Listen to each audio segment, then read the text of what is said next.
Trailer দেখে যা বুঝলাম, টলিউডের তরফ থেকে বছরের প্রথমে একটা বেশ ভালো ছবি আসতে চলেছে।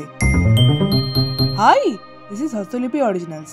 এখন আপনাদের সাথে নতুন বাংলা ছবি ভাগ্যলক্ষ্মীর ট্রেলার নিয়ে আলোচনা করব। এরকমই বাংলায় সমস্ত সিরিজ এবং সিনেমা সংক্রান্ত আলোচনা শুনতে এবং রিভিউ পেতে আমাদের এই চ্যানেলটা ফলো করে রাখুন আর নোটিফিকেশন বেলের ওপর ক্লিক করে অল বাটনের ওপর ক্লিক করে রাখুন, যাতে আমাদের ভিডিও সবার আগে আপনাদের কাছে পৌঁছে যায়। তাহলে চলুন ভিডিওটা শুরু করছি। Hastalipi originals, the ultimate filmi dose.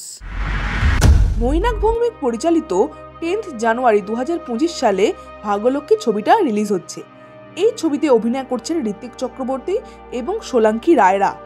এই ছবির গল্প সম্বন্ধে ট্রেলারে যতটুকু দেখানো হয়েছে তা হলো, আর্থিক অনটনে থাকা এক দম্পতির চরিত্রে অভিনয় করছেন ঋত্বিক এবং সোলাঙ্কি। তাদের বাড়িতে হঠাৎ করে একটা লোক আসে সুটকেস নিয়ে, কিন্তু আসার পর সেই লোকটা তাদের বাড়িতে মারা যায়।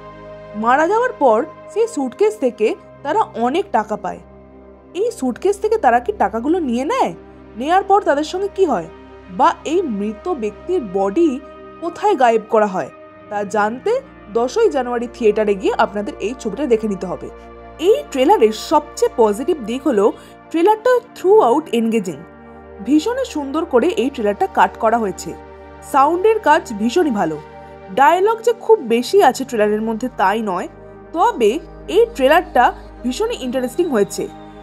ঋত্বিক চক্রবর্তীর ডায়লগ থ্রোয়িং বেশ ভালো, সোলাঙ্কি রায়ের এক্সপ্রেশন ভীষণই সুন্দর, এবং যে সমস্ত সিনগুলো করা হয়েছে সেই সমস্ত সিনগুলো বেশ এফেক্টিভ। ঋত্বিক বা সোলাঙ্কির যেটুকু ডায়লগ আছে তার মধ্যে একটা থ্রু আউট মজা আছে। এছাড়াও একটা সিন আছে, একজন লোক বলছে যে মাথায় কানের পিচ ফেলেছেন, সেই জায়গাটায় ঋত্বিক চক্রবর্তী খুব সুন্দর এক্সপ্রেশন দিয়ে ঘরে ঢুকে যাচ্ছেন। ওই জায়গাটা খুব মজা লেগেছে। এছাড়াও সাপোর্টিং কাস্টে যারা আছে, যুধাজিৎ, লোকনাথ দে, এছাড়াও স্বস্তিকা দত্ত, তাদের বেশ প্রমিসিং লাগছে। সব মিলিয়ে এই ছবিটা বেশ ভালো হবে মনে হচ্ছে।